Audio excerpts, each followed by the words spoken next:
করব সজনা পাতার বড়া, তো তার জন্য রেসিপিটা তোমাদের সাথেও শেয়ার করা। তো চলো দেখি কি করে করি। হ্যালো এভরিওয়ান, কেমন আছো তোমরা? আশা করি সবাই ভালো আছো, আমিও ভালো আছি।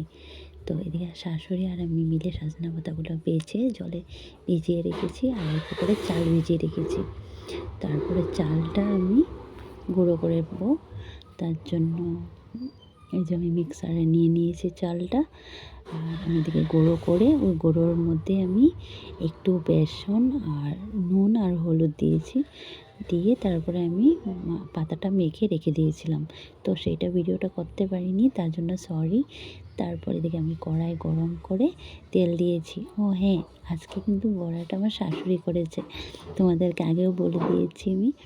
তো তারপরে এদিকে বড়া এক এক করে দিয়ে আমি লাল লাল করে ভাজার কামটা কিন্তু আমি করেছিলাম। তো এক এক করে বড়াগুলো ভেজে লাল লাল করে তুলে নিয়েছি।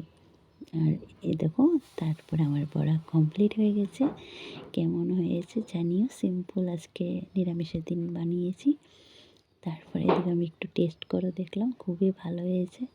তোমরা ঘরে খেতে পারো, খুব হেলদিও হয়, শরীরের জন্য খুব ভালো। আচ্ছা, সবাই ভালো থাকো, বাই।